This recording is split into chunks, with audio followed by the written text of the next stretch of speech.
साहित्य क्षेत्रातील माझं पाऊल म्हणजे ते अनावधानाने घडलेली एक घटना आहे. तसं तर व्यवसायामध्ये आवड असलेल्या व्यक्तीने B.Ed झालं, शिक्षक झालं, तेही चुकूनच झालं आणि या शैक्षणिक क्षेत्रात काम करत असताना कधीतरी वाटायला लागलं की ज्या समाजातून आपण जन्माला आलो त्या समाजाचं काहीतरी आपण देणं लागतो. त्या समाजातील दुःख, त्या समाजातील दारिद्र्य हे सगळं बघितल्यानंतर आपण सुशिक्षित जरी असलो पण सुज्ञ होणं गरजेचं म्हणून या समाजातील लोकांचे सत्य, त्यांचा इतिहास, त्यांची जाणीव आपण पुस्तकाच्या माध्यमातून मांडावं हा उद्देश सुरुवातीला असं काही नव्हता. मात्र वाचनाची गोडी होतीच, आहेच आणि वाचनाच्या माध्यमातून आपण आपल्याही समाजाचं काहीतरी वाचावं म्हणून अनेक पुस्तकं वाचली आणि त्यात हळूहळू वाटायला लागलं की आता आपण काहीतरी लिहून पाहावं आणि म्हणून सहज लिहून पाहावं म्हणून सुरुवात केली. खरं तर सगळ्यांना दुःख करोनाचं वाटतं, सगळ्यांना शाप आहे करोना म्हणजे, पण आमच्यासारख्या व्यवसाय किंवा नोकरी करणाऱ्या माणसाला तो वरदान ठरला. खरं तर मला कोविड-19 हा खरोखर वरदान ठरला. याचं कारण असं का फार वेळ मिळाला त्याचा अभ्यास करण्यासाठी, वाचण्यासाठी आणि त्या अनुषंगाने प्रथमतः मी आपल्या गिरणादरोचे सर्वस्वी पवार साहेब यांना फोन केला. सर, माझ्या डोक्यात अशी कल्पना आहे. कल्पना अशी डोक्यात ठेवून चालत नाही, म्हणजे कागदावरती उतरली गेली पाहिजे आणि तत्क्षणी त्या ठिकाणी आपण सुरुवात केली. खरं तर मित्रांनो, गोर माटी हे जे पुस्तक आहे तसं हे पुस्तक मुखपृष्ठ आणि मलपृष्ठ, मुखपृष्ठावरनं दिसत असेल विशिष्ट प्रकारची कोणतीतरी एक स्त्री आहे. ती बंजारा जमातीतील एक स्त्री आहे आणि या स्त्रीच्या माध्यमातून तो समाज आपण दाखवण्याचा प्रयत्न केला. खरं तर सर्वांना वाटत असेल, प्रथमतः तुमच्याही मनामध्ये एक प्रश्न असेल, तुमच्या पुस्तकाला नाव गोर माटी दिलेलं आहे. मग गोर माटी नेमकं काय? तर गोर माटी म्हणजे प्रथमतः गोर आणि माटी हे दोन शब्द. गोर म्हणजे गो र म्हणजे गो म्हणजे गाय आणि र म्हणजे रक्षण, गायीचं रक्षण करणारा माटी. आता माटी याचा अर्थ माणूस, माटी म्हणजे मातीनं, माटी याचा अर्थ माणूस म्हणजे गायीचं रक्षण करणारा माणूस, असा गोर माटी. याचं कारण असं आहे, 13व्या इसवी सन पूर्व 13व्या शतकात सिंधू संस्कृतीचा विचार करता जेव्हा मी वाचनाला लागलो तेव्हा मला हळूहळू आतापर्यंत पासून पार 13व्या शतकापर्यंत गेलो आणि मग मला कळालं का सिंधू संस्कृतीमध्ये जे उत्खननामध्ये साहित्य सापडलेले आहे, दागदागिने सापडलेले आहेत, ते सर्व दागदागिने हे बंजारा जमातीतील स्त्रिया आजही घालताना दिसतात, आजही घालतात. या गोरमाटी पुस्तकामध्ये काही फोटो पण दिलेले आहेत. आजच्या स्त्रियांचे दागिने आणि उत्खननात सापडलेल्या स्त्रियांचे दागिने हे एकच आहे. शिवाय उत्खननामध्ये ज्या दोन वस्तू महत्वाच्या सापडल्या होत्या त्यात एक मूर्ती होती, ती मणक्याची. मणक्या, आता मणक्या याचा अर्थ आहे माणूस. मणक्या बंजारा जमातीमध्ये त्याला मणक्या म्हणतात. मणक्या म्हणजे माणूस आणि माणसाची जी मूर्ती सापडली होती ती मूर्ती आजही त्या मणक्याच्या माध्यमातून लोक बोलत असतात, बंजारा समाजामध्ये बोलत असतात. त्यानंतर दुसरी जी मूर्ती सापडली होती ती त्या मूर्तीची एक अशी म्हणजे केशरचना केलेली ती मूर्ती सापडली होती. आजही या बंजारा जमातीमध्ये त्या केशव रचनेवरनं म्हणजे मोठमोठाले जे केस असतात त्या केस असलेल्या माणसाला झलपा असलेला माणूस म्हणतात आणि झलपा म्हणजे मोठे केस असलेला आणि त्यावरनं झलप्या ही आजही जमात या बंजारा समाजामध्ये आढळून येते. शिवाय डोक्यावर असलेलं मोठं ज्याला आपण शिंगाडा म्हणतो ते शिंगाडा त्या उत्खननामध्ये चांदीच्या स्वरूपात सापडलं होतं. दागदागिने जे आहे वेगवेगळ्या प्रकारचे आहे, हसलो आहे, चोटली आहे, त्यानंतर पोळा आहे, कंगणी आहे, या वेगवेगळ्या प्रकारच्या ज्या दागदागिने आहेत हे पुस्तकामध्ये त्याचा डिटेल आपण स्वरूप दिलेला आहे. याच्यानंतर तुम्हाला अजून एक प्रश्न पडत असेल का तुम्ही बंजारा बोलताय, बंजारा नेमकं काय? खरं तर मित्रांनो, बंजारा ही कोणत्याही प्रकारची जात नाही, मात्र ही जात इतर समुदायाने दिलेली या जातीला एक प्रकारची देणगी म्हणूया आपण, किंवा एक प्रकारची उपाधी दिलेली आहे. खरं तर बंजारा ही जमात आहे, आदिम जमात आहे. ती एक जमात आहे, ती कोणत्याही प्रकारची जात नाही. आणि ही जमात समुदायाला राहते, आणि जो समुदाय राहतो त्या समुदायाला तांडू असे म्हणते, तांडू. आणि तो समुदाय म्हणजेच या ठिकाणी तांडा, ज्याला आपण तांडा म्हणत असतो, तांडा. आणि ह्या तांड्याने अगदी 12व्या शतकात, 13व्या शतकात, त्याच्यानंतरच्या काळात अगदी 18व्या 19व्या शतकापर्यंत आजही या ठिकाणी तांड्यात लोक राहत असतात. आणि म्हणून या ठिकाणी त्या तांड्याच्या समुदायाला पूर्वी गड असा समुदाय म्हटला जायचा. अशा ह्या बंजारा जमातीत बंजारा हा जो शब्द आहे, बनजारा, बन म्हणजे जंगल आणि जारा म्हणजे जारा, हा एक अर्थ आहे, म्हणजे जंगलात जाणारा माणूस म्हणजे बंजारा. दुसरा एक असाही अर्थ आहे बनज, फारसी भाषेतील शब्द आहे हा. बनज म्हणजे व्यापार, बनज बंजारा म्हणजे बनज करणारा व्यक्ती, ज्याला बंजारा म्हणतात, म्हणजे व्यापार व्यवसाय करणारा व्यक्ती. खरं तर पूर्वी व्यवसाय किंवा व्यापार करणारा व्यक्ती हा बंजारा व्यक्ती म्हणून ओळखला जात होता. याला कारण असं, इसवी सन 13व्या शतकामध्ये लकी शाह बंजारा म्हणून प्रसिद्ध या समाजामध्ये होऊन गेलेलं व्यक्तिमत्व. खरं तर 11व्या शतकामध्ये पिठागम नावाच्या राजाने गोर समाजाची स्थापना केली. आजही या समाजाला या ठिकाणी बंजारा समाज म्हणतात, पण बंजारा ही एक उपाधी आहे. यांचा हा जो समाज आहे हा गोर समाज आहे. याला गोर आणि कोर म्हणतात. कोर म्हणजे इतर सर्व समाज आणि गोर म्हणजे बंजारा समाज. या गोर समाजाची स्थापना ही 11व्या शतकामध्ये पिठागौर नावाच्या राजाने केली, अफगाणिस्तानच्या परिसरात असे. तदनंतरच्या काळामध्ये 13व्या शतकामध्ये लकी शाह बंजारा नावाची प्रसिद्ध व्यावसायिक व्यक्ती, या व्यक्तीने संपूर्ण भारतभर जाळं बसवली. याच व्यक्तीच्या म्हणजे लकी शाह बंजाराचं संपूर्ण राज्य हे दिल्लीमध्ये होते. दिल्लीमध्ये विचार करता आज ज्या ठिकाणी मोठं संसद भवन आहे, 1250 एकरची जी जमीन आहे, ती संपूर्ण जमीन या लकी शाह बंजाराची. ती जमीन नंतरच्या काळामध्ये इंग्रजांनी 99 वर्षाच्या लीजवर रायसीना टेकडी नावाने घेतली, आणि आजही रायसीना टेकडी आहे. त्या रायसीना टेकडीवर हा संपूर्ण संसदेचा परिसर आहे, तो या ठिकाणी पसरलेला आहे.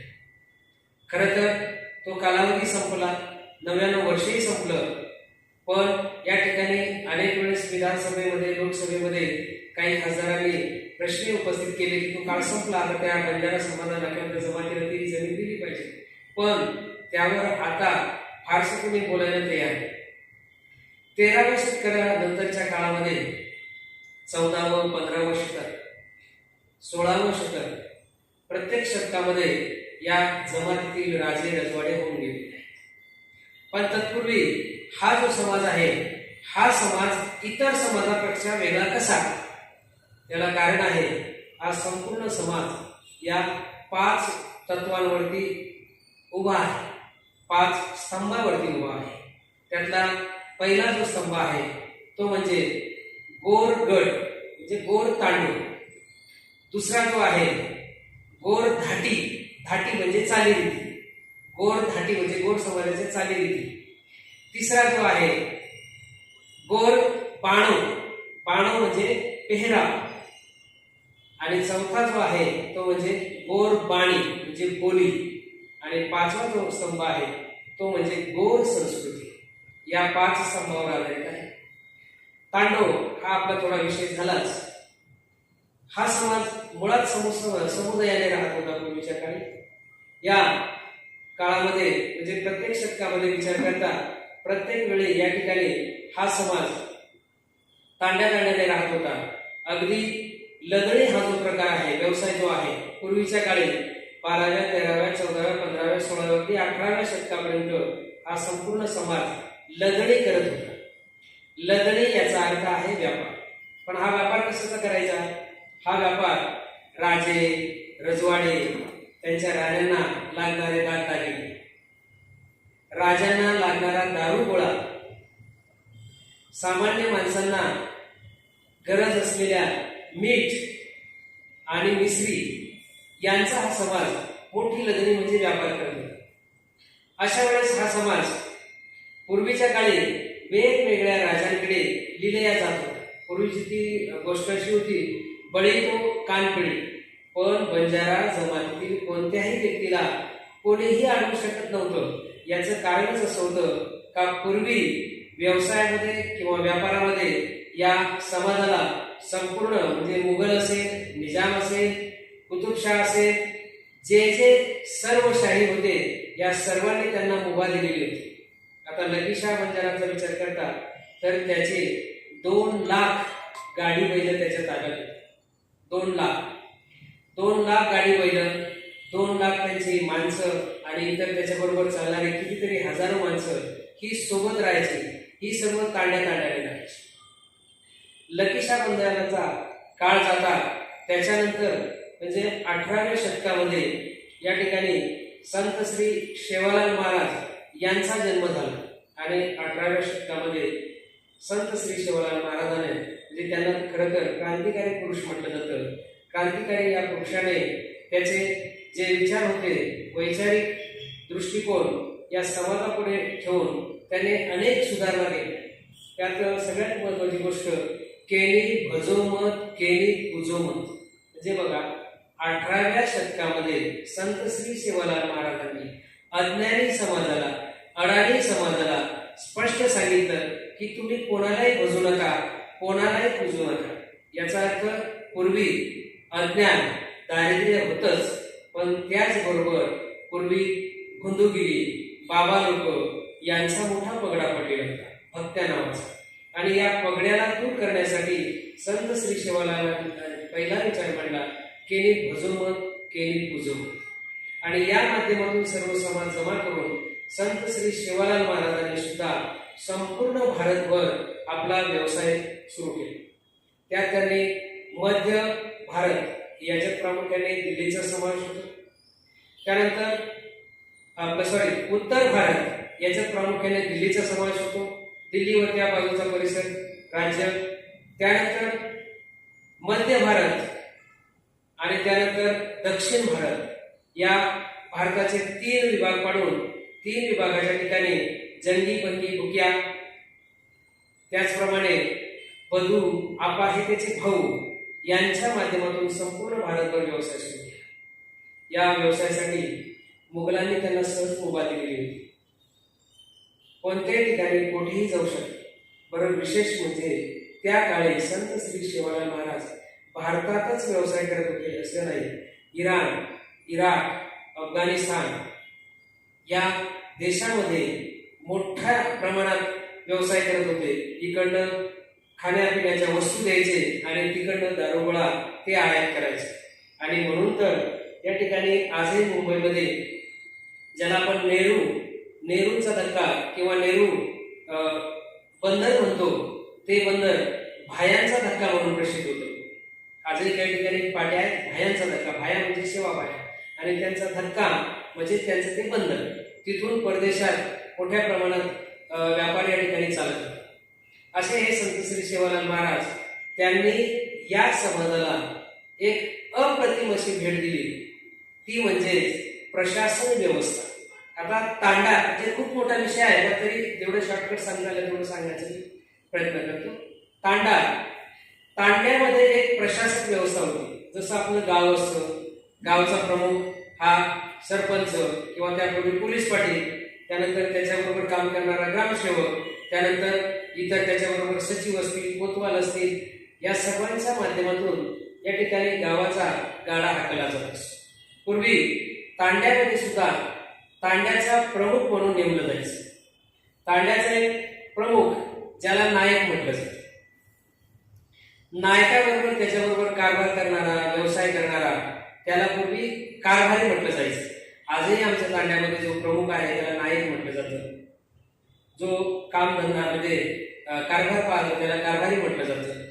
त्याचप्रमाणे तांड्यातले काही प्रश्न असतात ते तांड्यातल्या तांड्यात मिटवायचे. त्याच्यासाठी एक सभा बोलवली जाते, त्याला मळाव म्हटलं जातं. आणि त्या मळावामध्ये त्या सभेमध्ये न्यायदानाचं काम केलं जातं. आणि न्यायदानाचं काम करणारा व्यक्ती जो असतो त्याला नसावी म्हटलं जातं. हे सगळं पूर्वीच्या काळी त्या तांडा प्रशासन व्यवस्थेमध्ये चाललं.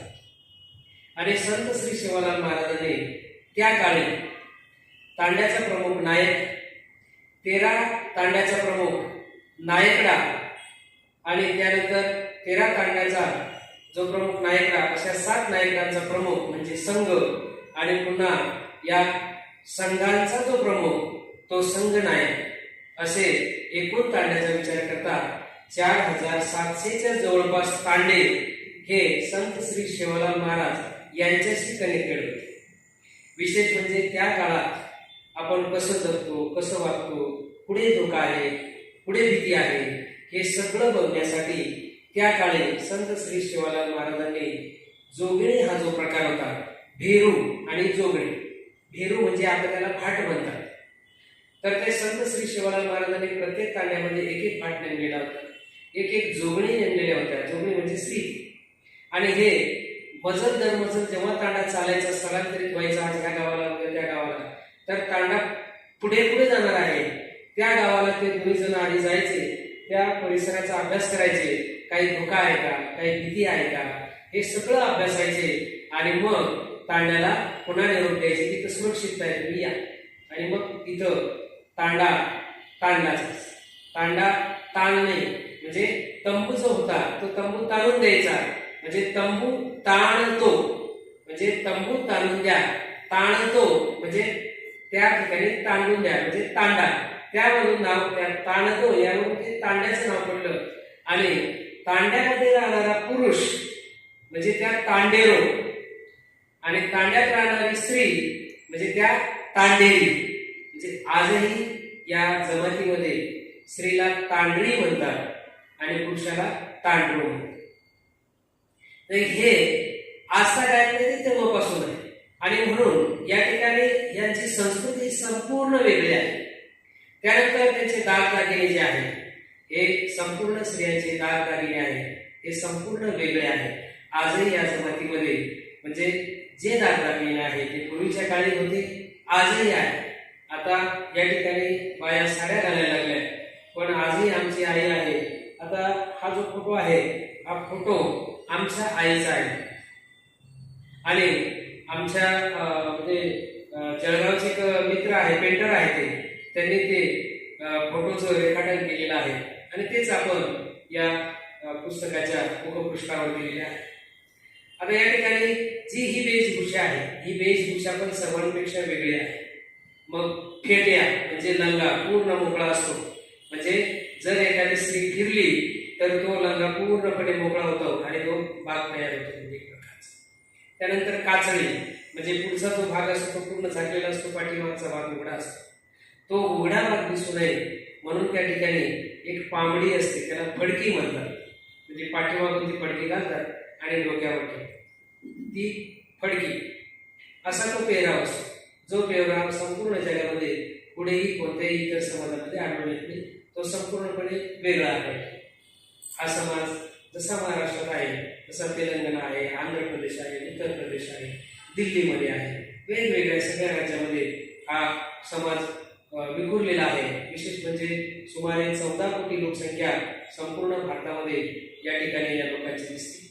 जसं पेहराव आहे तसे यांचे दागदागिने हे सुद्धा इतर समाजापेक्षा वेगवेगळे आहे. मग त्याच्यात कंगडी असेल, कोरडा असेल. आता तुम्ही पाहिलं तर या स्त्रियांमध्ये म्हणजे साधारण राजस्थान मधल्या ज्या स्त्रिया आहेत त्या आमच्या समाजाशी मिळत्या जुळत्या आहेत, कारण राजस्थानमध्ये सुद्धा आमचा समाज फार मोठा आहे. आता त्याच्यात ते हातामध्ये जे घालतात त्याला बंगडी, म्हणजे आता आपण बांगडी म्हणतो, पण त्याला या जमातीमध्ये बलिया म्हणतात. सफेद कलरचे जे हत्तीचे दात असतात त्या दातापासून बनवले जायचं असं म्हटलं जातं. आता प्लास्टिकचे आहे, पण पूर्वी त्या हत्तीच्या दातापासून बनवलं जायचं. संपूर्ण अंगावरती या स्त्रिया पूर्ण दागिने घालायचे, म्हणजे संपूर्ण शरीर कुठेही मोकळं दिसायचं आणि संपूर्ण दागिने हे चांदीचे असते. आमच्या म्हणजे या जमातीमध्ये सोन्याचे दागिने घालत नसत, संपूर्ण चांदीचे दागिने. एका स्त्रीचा विचार करता तिच्या अंगावर सुमारे 4 ते 5 किलो सोनं असायचं, इतकं सोनं चांदी असायची. आणि ही चांदी या घालून या स्त्रिया फिरत असतात. हे आजही इतर कोणत्याही जमातीमध्ये दिसत नाही. त्यानंतर त्यांची जी बोली भाषा आहे ती बोली भाषा संपूर्णपणे वेगळी आहे, इतर जमातीपेक्षा पूर्णपणे वेगळी आहे. कारण या जमातीचा आणि इतर जमातीचा संपूर्ण बोली भाषेचा जो फरक आहे तो 100% वेगवेगळा आहे. आणि म्हणून आपण जे मराठी भाषेला आज अभिजात भाषेचा दर्जा निर्माण झालेला आहे, कारण मराठी भाषा ही हजारो वर्षापूर्वीची, किमान 1000 वर्ष तिला झालेली पाहिजे. पण या बंजारा बोली भाषेचा विचार करता ही बंजारा बोली भाषा जर इसवी सन पूर्व 1300 पासून हा जमात सिंधू संस्कृतीपासून उदयाला आलेला आहे, तर त्यांची भाषा पण तेव्हापासूनच उदयाला आलेली आहे. पण दुर्दैव या जमातीचं लेखी साहित्य कोणत्याही ठिकाणी यांचं उपलब्ध नव्हतं. मुळात हा जो समाज आहे, ही जी जमात आहे, ही जमात लेखी भाषेवर कुठेही विश्वास ठेवत नव्हती, साहित्यावर विश्वास ठेवत नव्हती. मुळातच त्या काळी असं म्हटलं जायचं, लको जकोण भूल जावं आणि हार्द कर जकोण हार्द रे जावं. लको जकोण म्हणजे लिहितात ते विसरून जातात, पण डोक्यात जे ठेवतात, बोलतात ते कायमस्वरूपी राहतात. आणि म्हणून या संपूर्ण जमातीची जी संस्कृती आहे ही संस्कृती पूर्ण या महिलांच्या मुखोद्गत आहे. आजही या महिला फेर धरून नाचतात. काल परवाच तिजेचा कार्यक्रम झाला, तो पुढे येईलच. तर जेव्हा ह्या स्त्रिया नाचतात, नाचत असताना मुखोद्गत ते गाणं म्हणतात. आणि ते गाणं कोणतं म्हणतात? मारी हरपणी ये तू, मारी मोहना देशेरी देवाळी बाई तू. आता हरपणी आणि मोहनादेश. आता मोहनादेश म्हणजे काय आहे? मोहन जोदाणं ही संस्कृती, म्हणून मोहनाचा त्या ठिकाणी उल्लेख आहे. सिंधू नदी रे पाळे कत वसरो मारो भाई तू मारो वीरा तू. आता सिंधू नदी रे पाळे म्हणजे सिंधू नदीचा उदय, म्हणजे सिंधू नदीमध्ये राहणारा, सिंधू नदीच्या खोऱ्यात राहणारा, म्हणजे हे जे शब्द आहे आजही अंगठेबहाद्दर स्त्रिया ह्या शब्दाच्या माध्यमातून ही गाणी म्हणत असतात, गीत म्हणत असतात. आणि म्हणून या गीताच्या माध्यमातून आजही हे सत्य आहे का ही जमात त्या काळापासून आजही या ठिकाणी वास्तव्य करते आहे. फक्त दुर्दैव असं की लेखी साहित्य. आता काल परवाच या नाशिक जिल्ह्यामध्ये सुद्धा तिजेचा कार्यक्रम संत श्री सेवालालांचं मंदिर आमच्या या जमातीच्या माध्यमातून, आता त्या मंदिराचे ट्रस्टी या ठिकाणी प्रमुख या ठिकाणी राठोड साहेब आलेले आहेत, हे कृषी अधिकारी आहेत, यांनी संपूर्णपणे आयोजन केलेलं होतं. ते आणि त्यांची संपूर्ण टीम, ती मुलं येत आहेत, पण त्यांना कदाचित हे ठिकाण सापडलेलं नसावं. आता ही जी संस्कृती आहे त्या ठिकाणी फेर धरून नाचणाऱ्या, आता त्या ठिकाणी जो आपला पुढचा टप्पा आहे तो म्हणजे यांचं संस्कृती, यांची चालीरीती. आता या चालीरीतीमध्ये जसं लग्न सोहळे वेगवेगळे होतात, तसे यांचे सण उत्सव सुद्धा वेगवेगळे होतात. त्याच्यात महत्वाचा जो सण असतो तो तीजेचा. आता तीज काय असते? तीज म्हणजे त्याला ढवळे पण म्हणतात. 11 दिवसांचा हा सण असतो. पहिल्या दिवशी गहू ओले केले जातात आणि छोट्या छोट्या पारड्या घेऊन त्या पाट्यांमध्ये ते गहू टाकले जातात, त्या माती आणली जाते आणि त्या मातीमध्ये ते गहू पेरले जातात आणि ते गहू त्या ठिकाणी उगवले जातात. जेव्हा ते पेरायचे असतात त्यावेळेस तांड्याचा प्रमुख नायक याची परवानगी घ्यावी लागते का आम्ही गहूची पेरणी करतो आहे, तिजेची पेरणी करतो आहे, तुम्ही परवानगी द्या. मग तो नायक पुन्हा आपल्या तांड्याचा जो कारभारी असतो त्याला सांगतो, तांड्यामध्ये चौकशी कर, काही रोगराई आहे का, रोगराई असेल तर तीच थांबवली जाते. रोगराई नसेल, काही नसेल, वातावरण चांगलं असेल तर मग त्या ठिकाणी परवानगी दिली जाते. परवानगी दिली का मग ती तीच पेरायला सुरुवात होते. आणि मग तीच पेरायला सुरुवात झाली का सगळ्या मुली येतात. खरं म्हणजे हा मुलगा आणि मुलींचा सण असतो. मुलगी येते, मग तिच्या नावाने तीच पेरली जाते आणि मग ती तीच 11 दिवस वाढवली जाते. प्रत्येक दिवशी वेगवेगळ्या प्रकारचे कार्यक्रम होतात. तीच पेरल्यानंतर प्रत्येक दिवशी नाच गाणं होतं आणि मग असं 8, 9, 10व्या दिवशी मग ती तीच तोडण्यासाठी मग सगळं तांडा एकत्र जमतो आणि त्यासाठी गाणं म्हटलं जातं वेगवेगळ्या प्रकारचे. खरं तर तीच जेव्हा पेरले जातं म्हणजे बारीक बारीक गोष्टी आहेत. तीच पेरले जातं तेव्हा जेव्हा माती आणली जाते ती माती कुठलीही चालत नाही. ती माती बोराच्या झाडाच्या खाली जिथं वारुळ असतं त्या वारुळाचीच माती चालते. आणि ती माती घेण्यासाठी मग ह्या मुली जातात, मुलींबरोबर मुलं जातात आणि मग ती माती घेतात. आणि तेवढ्यात मुले त्या मुलींना अडवतात, तुम्ही माती घ्यायची नाही, आमचे काही प्रश्न आहेत ते सोडवा. मग ते कोड्याच्या माध्यमातून ते प्रश्न सांगितले जातात आणि मग कोडा टाकला की त्या कोड्याचं उत्तर दिलं जातं. उत्तर दिलं तर माती घ्यायची परवानगी नाही तर नाही. त्या बोराच्या झाडाला ढंबोळी जे म्हणतात, म्हणजे त्याला आपलं हरभरा जो असतो तो उकडलेला असतो त्याची घुगरी केली जाते, उसळ, आणि ती एक एक दाणे त्या बोराच्या काट्याला टोचले जातात आणि मग त्याला फेर धरतात मुली. 7 फेर झाल्यानंतर पूजा करतात आणि नंतर ती माती घेतात. आणि ही फेर धरत असताना मुलं त्या मुलींना सहज विचारतात, तारो पेलो भरतार कोण, तार फळे कोण शो, म्हणजे पोरींना डायरेक्ट सांगतात ते तुझा नवरा कोण. मग आपल्याला राग येतो पण ते कोडी असतात. मग ती मुलगी उत्तर देते का माझा नवरा हा बोर आहे, कारण त्याला ती 7 फेऱ्या होते. आणि त्या फेऱ्या झाल्यानंतर ती माती आणली जाते आणि मग पेरणी केली जाते. ती झाल्यानंतर 10व्या दिवशी 9व्या 10व्या दिवशी मग गणगोर हा एक प्रकार आहे. म्हणजे गण आणि गोर, गणांची प्रमुख माता म्हणजे ही बंजारा समाजाची स्त्री असते आणि गण म्हणजे महादेवांचा जो गण असतो तो गण म्हणजे संख्या असते ती, त्यांचा तो प्रमुख. मग त्यांचं नवरा बायको असं पुतळा तयार केला जातो आणि त्यानंतर रात्रभर गाणं म्हणतात. गाणं म्हटल्यानंतर मग एक पिढ्या हा प्रकार असतो, छोटासा पिढ्या केलेला असतो, म्हणजे पाठ असतो. तो पाठ त्या ठिकाणी त्या पाठावरही पुन्हा असे दोयरे म्हटले जातात, कोडे म्हटले जातात आणि त्या माध्यमातून तो सण त्या ठिकाणी रात्रीच्या वेळी साजरा होतो. आणि दुसऱ्या दिवशी अंतिमता त्या तीज जी आहे तिला विदाई केली जाते, म्हणजे तिला वाटी लावली जाते. आता खरं तर स्त्रीचं लग्न होतं, मुलीचं लग्न होतं. मुलीचं लग्न झाल्यानंतर आई वडील त्या मुलीला शेवटच्या घटकेला कन्यादान करून तिला पाठवतात. जेव्हा तिला सासरी पाठवलं जातं तेव्हा त्या ज्या भावना आहेत त्या सगळ्या भावना त्या उगवलेल्या गव्हाला त्या भावना तयार होतात. त्याला तीज म्हणतात, कारण ती तीज आता जाणार आहे. अगदी तळ हाताच्या फोडाप्रमाणे त्या तिजेला वाढवलेलं असतं, मोठं केलेलं असतं. 11 दिवस तिथं दररोज पाणी घालून तिला लहान मुलीप्रमाणे वाढवलं जातं.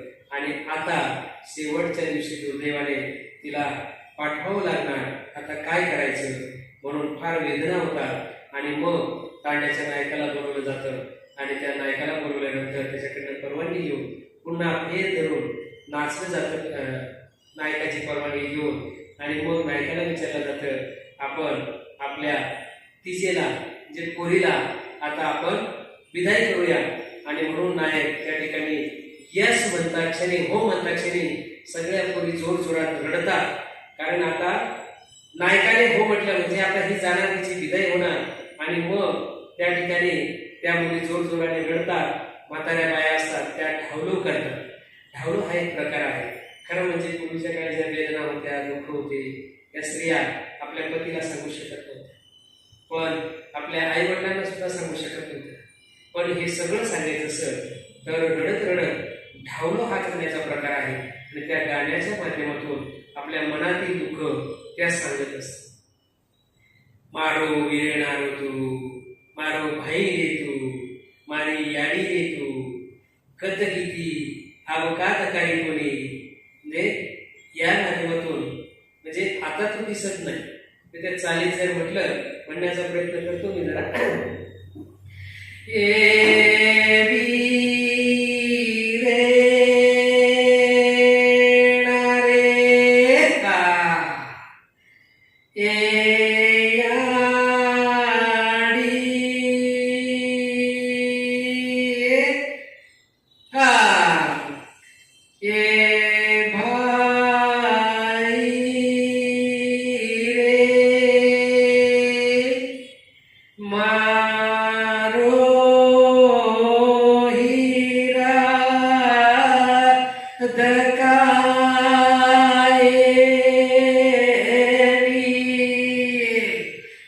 अक्षरशः जेव्हा घरातील एखादी व्यक्ती जात असते किंवा मरण पावते किंवा विदाई होते त्यावेळेस हे गाणं म्हटलं जातं आणि हे गाणं जेव्हा म्हणतात तेव्हा आजूबाजूच्या सर्व स्त्रिया त्या जोर जोरात रडत असतात आणि त्याला साथ देत असतात आणि हीच साथ ती जेव्हा तीच दिली जाते ना त्या तीच देत असताना इतर स्त्रिया सुद्धा देत असतात आणि मग त्या मुली रडत असताना ते गाणं म्हणतात. फुली करतात तिची आणि ते गळ्यात कानात होऊन ते नाच गाणं म्हणतात आणि शेवटी त्या विजेला विदाई करण्यासाठी नदीकाठी घेऊन जातात.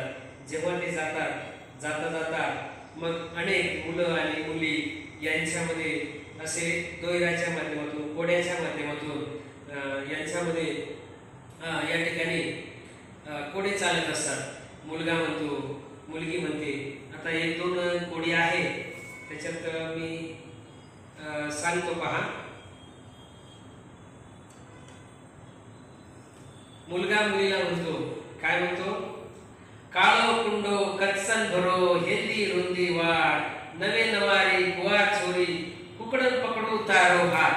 म्हणजे मुलगा मुलीला म्हणतो काळ्या शार पाणी भरलेलं आहे, तू रस्त्याने जाते आहे, तू तिच्यात पडशील पण तुझा हात मी कसा धरू, कारण तू कुवार म्हणजे कुवारी मुलगी आहेस, मी हात कशी पकडू, मी हात तुझा कसा पकडू. त्यावेळेस ती मुलगी त्याला म्हणते हात घालू हासली खेचन बांधू आटी, हात घालू हासली खेचन बांधू आटी भरे सभाम लात मारू मग गोरेली बेटी. म्हणजे ती त्याला म्हणते अरे मी कुवार मुलगी आहे, तू माझा हात कसा धरशील, तू जर हात धरायला आला ना मी गप्प कशी बसेल. वरती म्हणजे ते जे घुंगुट असायचं त्या घुंगटावरती जे शिंगाडा असायचा त्याला बांधलेले जे असायचे त्याला आटी म्हटलं जायचं. ती खेचून बांधेल आणि मग तुझ्याकडे बघेल आणि किती सभा असेल त्या सभेमध्ये तुला लाथ मारेल आणि लाथ मारेल तर मी या गोड समाजाची मुलगी जे बेटी असं की त्याला सांगते. नंतर तो पुन्हा सांगतो डगमग डगमग डागळो गोरी राखे खे, डगमग डगमग डागळो गोरी राखे खे मुठभर हुलडा दे दे चोरी तारो घणोच पकी अखे. आता वास्तविक ह्या शब्दाचा अर्थ सरांना कळाला असेल पण ह्या शब्दाचा अर्थ असा आहे म्हणजे तो मुलगा त्या मुलीला म्हणतो जसं असं शेती पिकलेली असते, हुरडा आलेला असतो आणि तो हुरडा सांभाळण्यासाठी ती मुलगी गेलेली असते आणि त्या मुलीला बघून तो मुलगा म्हणतो अगं ये पोरगी, तू या डागळ्यावरती बसलेली आहे जे त्या शेतामध्ये वरती केलेलं असतं ना माचन, त्या माचनावरती तू उभी आहे, ते हलतय आणि ते हलताना तो तिला म्हणतो डगमग डगमग डागळो म्हणजे हलतय ते डगमग डगमग डागळो गोरी राखे खे. म्हणजे ते हलतय आणि त्या हलणाऱ्या त्या माचीवरती तू पोरगी उभी आहेस, तू ते शेत सांभाळते आहे. खरं तर तुझं पीक अतिशय जोरात पिकलेलं आहे, थोडस मुठभर मला दे ना खायला.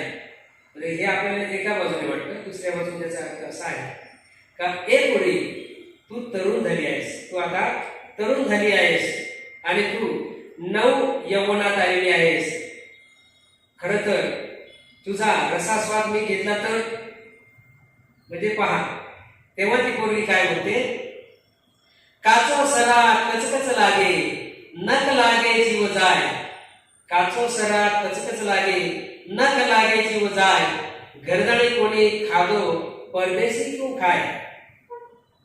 ती काय म्हणते त्याला, अरे कणीस आहे ते कच्च आहे, घराच्या मालकांनी खाल्लं तर तू परदेशी माणूस तू कसा खाशील. तिला काय म्हणायचं आहे का मी नवतरुणी आहे, मी नवतरुणी जरी असली पण माझं लग्न होणार आहे, माझा मालक आहे, माझं ठरलेलं आहे, त्याने मला कधी हात नाही लावला तर तू कसा हात लावशील. या संपूर्ण म्हणजे इतकं ओतप्रोत अशी हे रस आहे, असे हे कोडे आहे, अशी ही भाषा आहे का त्या भाषेला म्हणजे तोड नाही. असंच एक आहे, चांदा छबजोरे रात अंधेरी करजोरे चांदा छबजोरे.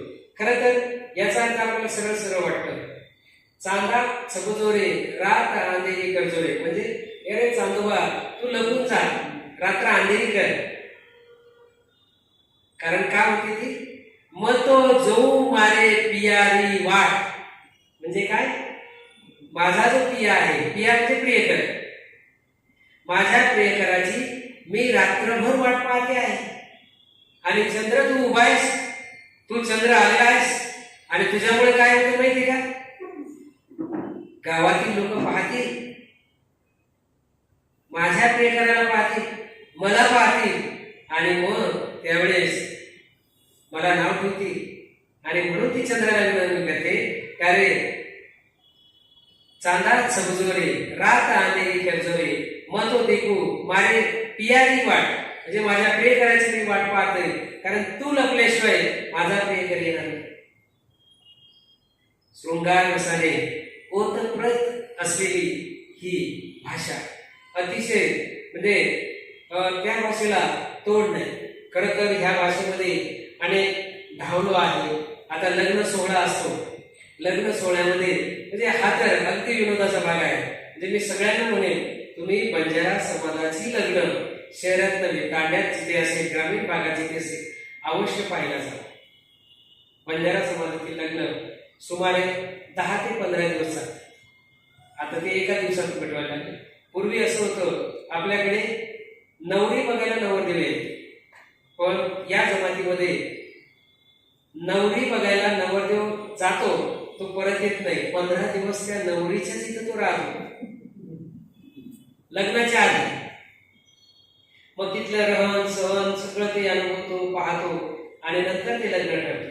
अशा या लग्नामध्ये जेव्हा हळदी वगैरे लावली जाते, हळदी वगैरे लावल्यानंतर मग नवरदेव नवरी यांचे वेगवेगळ्या प्रकारचे गीत सुरू होतात आणि इतके विनोदी गीत आहे का भयंकर. असं ते गीत मी सांगून पाहतो. कलवऱ्या ज्याला म्हणतो आपण, त्या कलवऱ्या बसलेल्या असतात आणि नवरदेव आहे, या नवरदेवाला या ठिकाणी मुली म्हणत असतात.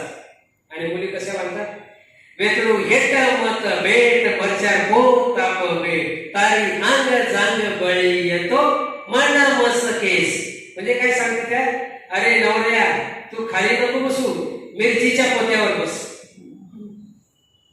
तू खाली नको बसू, मिरचीच्या पोत्यावर बस आणि तुझे पाय खाली खालचा भाग जळाला तर ते आम्हाला नको सांगतो.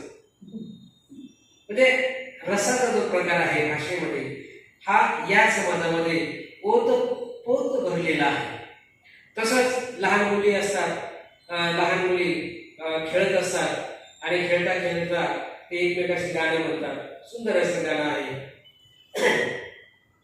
अटखेल की मटखेल गोरी खेलती शिकार कौवा मारती पुकार सोने चार की बेटी क्यों रोती बेटी गाँव गाँव का पेरा मोती चून को डेरा बेटो ढम को डेरा. असं हे गाणं आहे. म्हणजे या गाण्यामध्ये या रसांची इतकी उधळण झालेली आहे का ज्याचं नाव ते आणि रसाची उधळण करणाऱ्या या सगळ्या स्त्रिया अंगठेवार आहेत. या स्त्रिया कोणत्याही शिकलेल्या नाही, काही नाही, अशा या स्त्रिया. अशा त्या स्त्रियांमध्ये एखाद्या आपल्या मुलीला एखाद्या मोठ्या घरच्या माणसानं मारलं तर आई म्हणते, मुलीला समजवते, कारण आई पळत पळत येते. आपली मुलगी जेव्हा मुलीला एखादा मुलगा मारतो तेव्हा आईकडे तक्रार करायला येते, या या म्हणजे आई, या मन देखू कुंडा मारण्याचा, कुंडा म्हणजे छोरा म्हणजे मुलगा. तो मुलगा मारतोय मला, आईला माहिती आहे. आपल्या या मुलीला समज द्यावी लागेल, कारण त्या माणसाच्या मुलाला आपण भांडू शकत नाही, बोलू शकत नाही, म्हणून तिला ती समज देते. काय देते? इमानस तुम्हाला कदगी ती, मुलगी म्हणते सकरायला पोता व जपरीती. इमानस तुम्हाला कदगी ती, सकरायला पोता व जपरीती. ती म्हणते देखही आम्हाला मारायचं, मारल्याने बेटा बस काय व्हायचं म्हणजे काय? अरे हिमल सुमल कदगी म्हणजे हे पुढे नव्हतं, तुम्ही कुठे गेल्या होत्या? खेळत होतो, खेळता खेळता साखरेच्या पोत्यात लपलो. आणि पोत्यात लपल्यानंतर तो शेजारचा मुलगा मला मारायला लागला. तेव्हा आई म्हणते मारू द्या ना, मग काय होते त्याच्याने? मुलीला समजते. अशा या रसाने ओतप्रोत असलेल्या या भाषेमध्ये आजही या भाषेला अभिजात भाषेचा दर्जा मिळावा म्हणून या समाजातील जे साहित्यिक आहे त्याच्यात मोहन नाईक असेल किंवा चव्हाण असतील, याडिकार चव्हाण असतील किंवा बेमळीपुत्र असतील, हे त्यासाठी फार प्रयत्न करत आहे की या भाषेला आपल्या अभिजात भाषेचा दर्जा मिळावा म्हणून. आणि त्यांनी तसे वेगवेगळे पुरावे पण दिलेले आहेत की एवढ्या वर्षापासून जी भाषा आहे ती भाषा आजही इतर सर्व भाषेपेक्षा वेगळी आहे, इतर सर्व संस्कृतीपेक्षा वेगळी आहे, इतर सर्व चालीरीतींपेक्षा वेगळी आहे. या संपूर्ण भाषेचा, या संस्कृतीचा विचार करता ही भाषा इतर भाषेपेक्षा पूर्णपणे वेगळी आहे. आता मी पुढचा अजून तुम्हाला सांगतो 2-4 गोष्टी. आता आपल्यामध्ये उखाणा हा एक प्रकार आहे. उखाणा ज्याला म्हणतो आपण जे उखाणा म्हणत असतो म्हणजे काही ओळखायच्या गोष्टी असतात, त्या ओळखायच्या गोष्टी या ठिकाणी म्हटल्या जातात. त्याच प्रामुख्याने बघा, आता आपण आपल्या पद्धतीने काही उखाणा म्हणत असतो. या गोरबोली भाषेमध्ये सुद्धा असे वेगवेगळ्या प्रकारचे उखाणे या ठिकाणी पाहायला मिळतात. आता याच्यात शेराई कुकडी 32 शिंडा, शेराई कुकडी 32 शिंडा दिली, याचा अर्थ काय? नानकीस डबी ओम तोताबाई नाचे. नानकीस डबी म्हणजे काय? म्हणजे तुमचं हे ओठ. नानकीस डबी म्हणजे हे ओठ, आणि ओमाई तोताबाई नाचली म्हणजे त्याचं जीभ नाचते आहे. नानकीस डबी ओम तोताबाई नाचली असा त्याचा उल्लेख आहे. अशा अनेक ज्या म्हणजे उखाणे आहे किंवा इतर ज्या गोष्टी आहेत त्या गोष्टी या ठिकाणी आपल्याला प्रामुख्याने पाहायला मिळतात या भाषेमध्ये. आणि म्हणून या भाषेला अतिशय महत्वाचं स्थान आहे. जे हात बी छेनी पग बी छेनी म्हणजे काय? ज्याला हात पण नाही आणि पाय पण नाही अशी कोण जी तुमच्या बरोबर कायमची राहते? कोण आहे? सावली.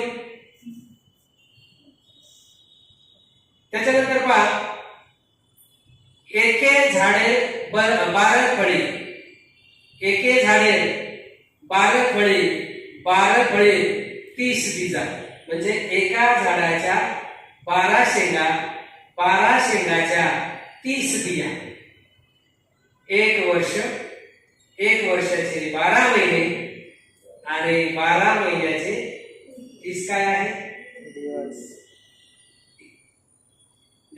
अशा 30 जे आहे तेव्हा पुन्हा सांगतो, एक झाडे 12 फळे 30 बीजा. 15 काळे 15 धोळे. म्हणजे पहा, बंजारा समाज निसर्ग पूजक का आहे याचं कारण सांगतो तुम्हाला. एक झाड म्हणजे 1 वर्ष, एका वर्षाचे 12 महिने, 12 महिन्याचे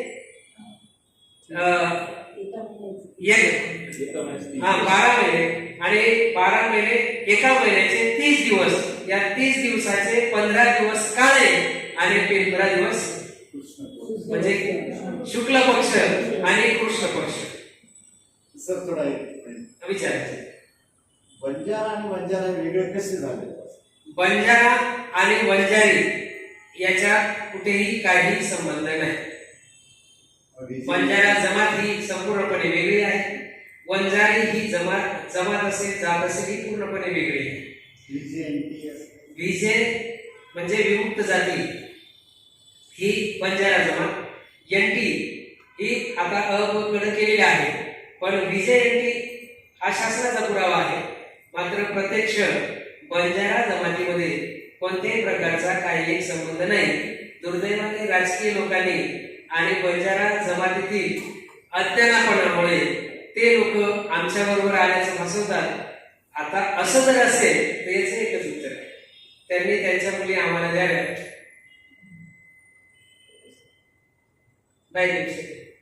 अरे बाबा थोडस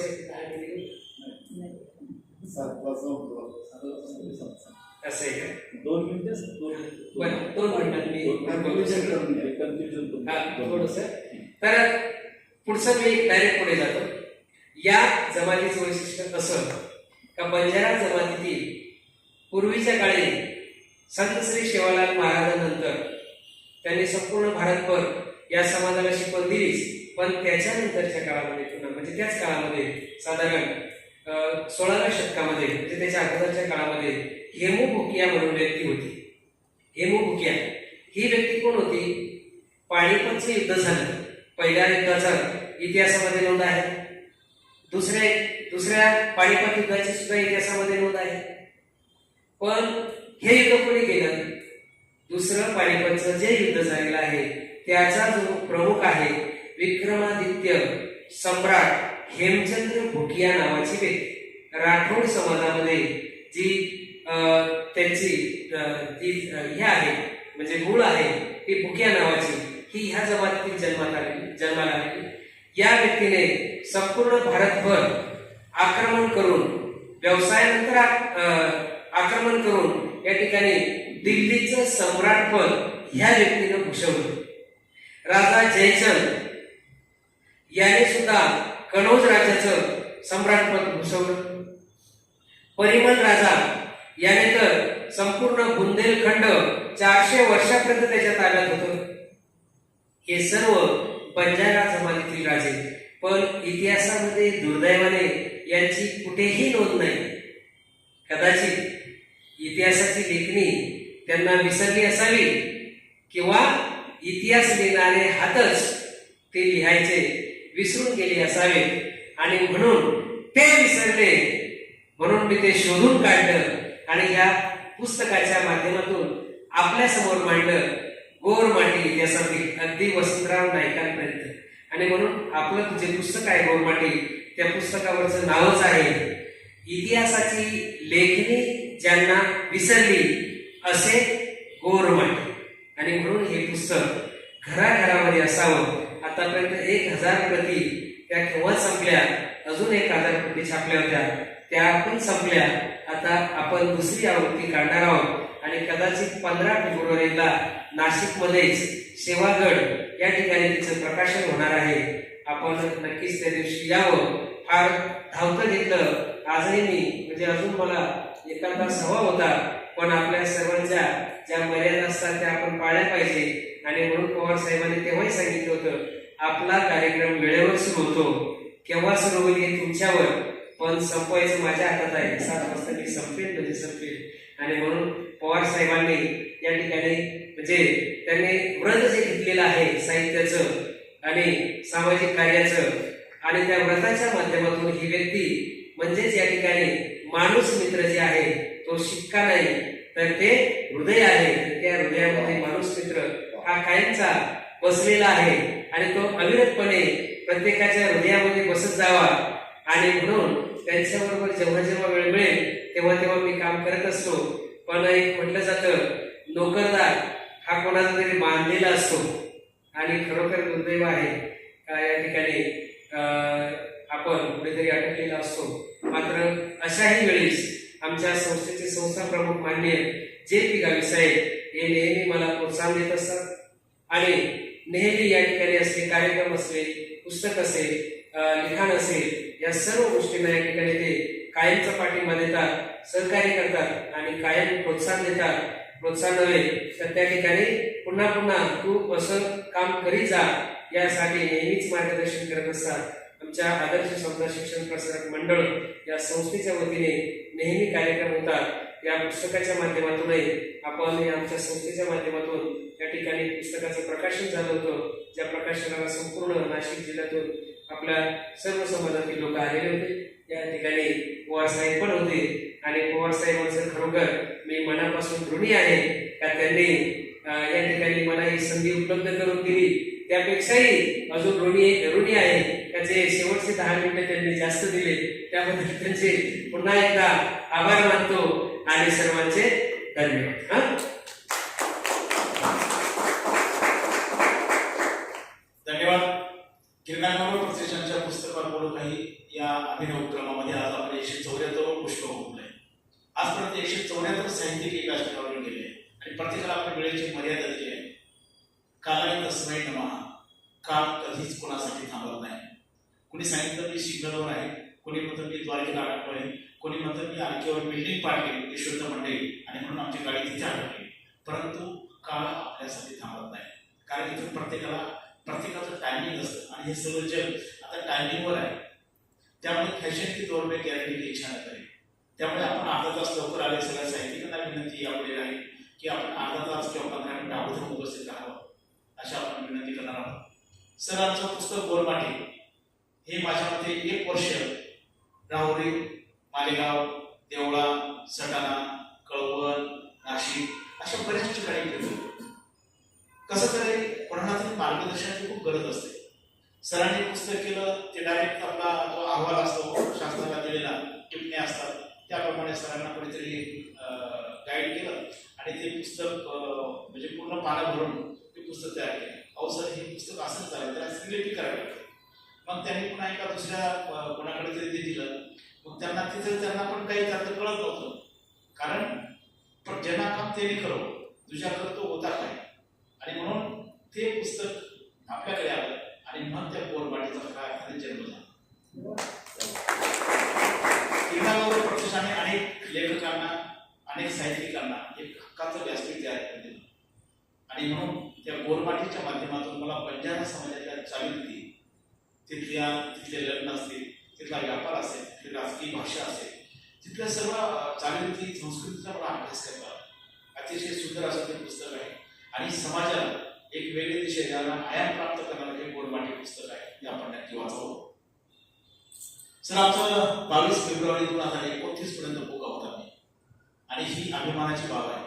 संपूर्ण महाराष्ट्राला नव्हे तर संपूर्ण देशाला अभिमान वाटावा असं हे जागतं, चालतं, बोलतं असं व्यासपीठ आहे. इथे एक माणूस जरी उपस्थित असला तरी कार्यक्रम सुरू होतो. म्हणजे कार्यक्रमाचा अध्यक्ष मी होऊ शकतो, आभार पण मीच मानू शकतो आणि सूत्रसंचालन मीच करू शकतो. हे आम्ही व्रत घेत आहे. कारण आपण कसं की आज गणपतीची मिरवणूक आहे, आज कार्यक्रम होणार नाही शक्यतो, आणि आज शिवाजी महाराजांची जयंती, त्यामुळे आज कार्यक्रम होणार नाही. परंतु आम्ही त्या नदीच्या नावाने सुरू केलेला हा व्रत आहे अविचल निरंतर आणि समर्थपणे. नदी कधीच कोणासाठी सुलतान राठोड सर आज आले नाही. तुम्हाला 6 वाजून 2 मिनिटांनी फोन केला, तुम्ही सिग्नल होते, कारण आमच्याकडे लगेच दुसरे वक्ते तयार होते सुहासटीकडे. आम्ही लगेच पर्याय शोधतो, थांबायचं नाही, कोणासाठी थांबायचं नाही. जनपळ भ्रमंतीला आहे नाही, मी जाता राहील कार्य आहे. कधीच कोणासाठी आपण थांबत जायलो तर आपण कधीच प्रगती करू शकत नाही. हे आम्ही ओळख देत आहे. म्हणजे इव्हन कांबळे साहेब असतील, कांबळे साहेब तुम्हाला अमरावतीला कोणत्याही परिस्थितीत पोहोचायचं आहे, सर तुम्हाला 7 वाजून 1 मिनिटाने आम्ही तुम्हाला इथून रवाना करू. सरांची गाडी इथे आम्ही ट्रॅव्हल्स गाडी इथं बोलवली आणि सरांना सांगितलं तर तुम्हाला 6 वाजता आम्ही तुम्हाला या ठिकाणून 7 वाजता आम्ही तुम्हाला इथून रवाना करू. सर या ठिकाणी आले आणि रंगमात जे कलेक्टर असो, DYSP असो, DIG असो, तो राजा असो, तो प्रधान असो, नियम सर्वांना सारखे. तुम्ही आमच्याकडून 10 मिनिटं चोरून मागितले तर हा कदाचित मोठा भ्रष्टाचार झाला असेल कदाचित, परंतु अतिशय आपण सुंदर अशा प्रकारे गोरमाटी या पुस्तकावर एक्सप्रेस गप्पा केली. संपूर्ण साहित्यिकांसाठी ही आगळीवेगळी मेजवानी आहे. या ठिकाणी सरदार राठोड म्हणजे कोण आणि गोरमाटी म्हणजे कोण? बऱ्याच नाशिक सारख्या शहरामध्ये साहित्यिक, ग्रामीण भागातलं साहित्य माहीतच नाही आणि एवढं छान पुस्तक आहे गोरमाटी, बाकीच्या लोकांना माहित नाही. आणि म्हणून ग्रामीण भागात असेल किंवा शहरात असेल, शहरामध्ये फक्त गवत फुलारे, गवत फुला, असा कसा तुला लागला नळा, फक्त आपण एवढंच लिहू शकतो, किंवा येणे पावसा तुला देतो पैसा, फक्त आपण एवढंच लिहू शकतो. परंतु ग्रामीण भागात तर तुम्ही जे गोरमाटीमध्ये जे लग्नाची गाणे सांगितले किंवा तुम्ही ज्या बोलीचं महत्व सांगितलं, तिथं ती वारुळाची माती सांगितली, हे टिपणं याला साहित्य म्हणतात. आणि म्हणून जी संस्कृती, ज्या समाज व्यवस्थेत चालू आहे, तिचा अभ्यास करण्याचं ताकद आपल्या लेखणीमध्ये आहे. आपल्या लेखणीला पुन्हा एकदा मी मनापासून सलाम करतो. आपल्या हातून समाजासाठी आणि समाजातल्या विविध चालीरीतींचा लेखाजोगा पुन्हा पुस्तकाच्या रूपाने मांडता यावं यासाठी मी मनापासून शुभेच्छा व्यक्त करतो. आणि परमेश्वराने आपल्याला खूप शक्ती, भक्ती, युक्ती, बुद्धी, संधी आणि सौख्यपूर्ण शतांश मुक्त हाताने प्रदान करावं ही मंगलमय शुभकामना या ठिकाणी व्यक्त करतो. येत्या 22 ऑगस्ट रोजी आपण उठा, आपण जिंकणार आहोत या पुस्तकावर अशोक कुमावत, ज्यांना राष्ट्रपती पारितोषिक मिळालेलं आहे, असे आदर्श शिक्षक अशोक कुमावत यांच्या पुस्तकावर आपण ऐसपैस गप्पा करणार आहोत.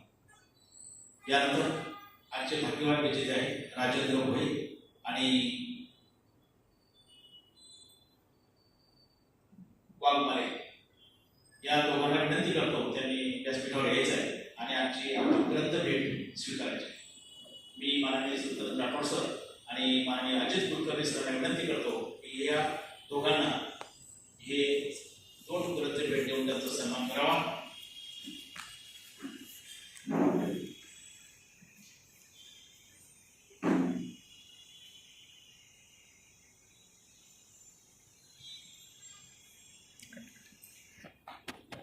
धन्यवाद. किरणागौरव प्रतिष्ठान गेल्या 26 वर्षापासून वेगवेगळे उपक्रम राबवत असते. त्यामध्ये अखिल भारतीय शेकोटी लोककला साहित्य संमेलन जे वर्ल्ड रेकॉर्ड झालं, आणि किरणागौरव प्रतिष्ठान म्हणजे सामाजिक, साहित्यिक आणि सांस्कृतिक विद्यापीठ अशी एक नव्याने ओळख निर्माण करत आहे. ISO मानांकन या संस्थेने मिळालेला आहे आणि पुस्तकात ओळख आहे. हा अभिनव उपक्रम, त्याची आपण वर्ल्ड रेकॉर्ड करत आहोत. किरणागौरव प्रतिष्ठानच्या माध्यमातून येत्या 23 ऑगस्ट रोजी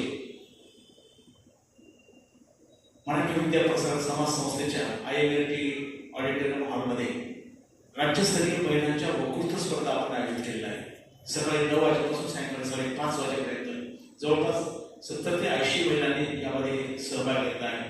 आपण नक्की महिलांचे विचार ऐकायला या, कारण बोलणं खूप सोपं असतं, परंतु महिलांची तळमळ, महिलांना होणारा अत्याचार, म्हणून अजून किती निर्भया, कुटुंबामध्ये महिलांना स्थान मिळतं का, राजकारणामध्ये महिलांचं कितपत योगदान आहे किंवा महिलांचा फक्त वापर केला जातो का, असे विविध विषय आपण त्या स्पर्धांमध्ये केलेले आहे. आणि मुंबई महानगरपालिकेच्या नगर सचिव माननीय चित्रा भाविस्कर मॅडम आणि पोलीस उपायुक्त माननीय मोनिका राऊत, महिला बाल कल्याण सभापती माननीय स्वाती भांबरे यांच्या आणि बाल हक्क संरक्षण आयोगाच्या सदस्य सायली पालकडकर यांच्या प्रमुख शुभ हस्ते आपण दीप उद्घाटनाने या स्पर्धांचा शुभारंभ करणार आहोत.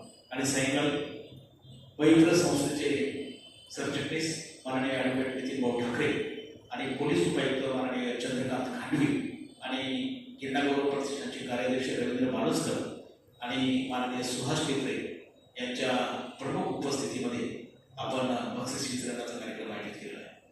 आणि 5 सप्टेंबरला किरणागौरव प्रतिष्ठानतर्फे नाशिक जिल्ह्यातील आदर्श शिक्षकांचा सन्मान सोहळा आपण आयोजित केलेला आहे. शंकराचार्य कृतकोटी गंगापूर रोड येथे हा कार्यक्रम होणार आहे.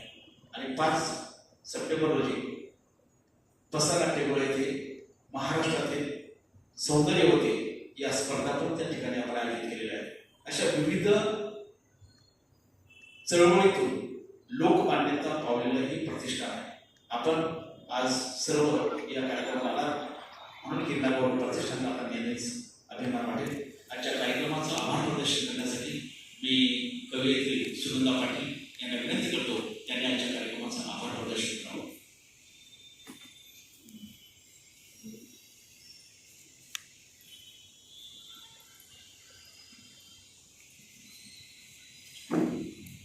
नमस्कार. गिरनार गौरव प्रतिष्ठान आयोजित आजचं 174वे पुष्प माननीय संतन राठोड सरांनी गुंतलं आणि त्यामुळे आम्हाला खरोखरच ह्या समाजाबद्दल जे अज्ञान होतं ते सरांमुळे ज्ञात झालं आणि ह्या सर्वांना कारण केवळ सुरेश पवार सर आहेत. त्यांनीच हे असे सगळे हिरे मोती अगदी ढूंढून आणलेले आणि हा खजिना आमच्यापर्यंत पोहोचवलेला आहे. नाही तर घर खाणं पिणं चूल मूल या पलीकडे आमचं विश्व नव्हतं.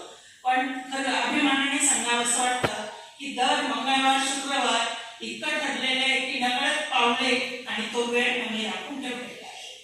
सर, तुम्ही अतिशय सुंदर आम्हाला या समाजाची माहिती दिली. तुमची पुढच्या वेळची पुस्तकं आम्ही सगळेजण नक्कीच विकत घेऊ. त्यानंतर अजित पवार त्याबद्दल तुमचे खूप आभार. तुम्ही आता आम्हाला बहुमूल्य वेळ आम्हाला दिला. अजित कुलकर्णी सरांनी आजचं अध्यक्षपद भूषवलं त्याबद्दल त्यांचंही मी आभार मानते गिरनार गौरव परिवारातर्फे. त्यानंतर आपण सगळेजण इथे हजर झालात आणि आम्हाला आपला बहुमूल्य वेळ देऊन आमच्या उपक्रमात सहभागी झाला त्याबद्दल तुमच्या सगळ्यांच्या आभार. आता आपल्या सगळ्यांचा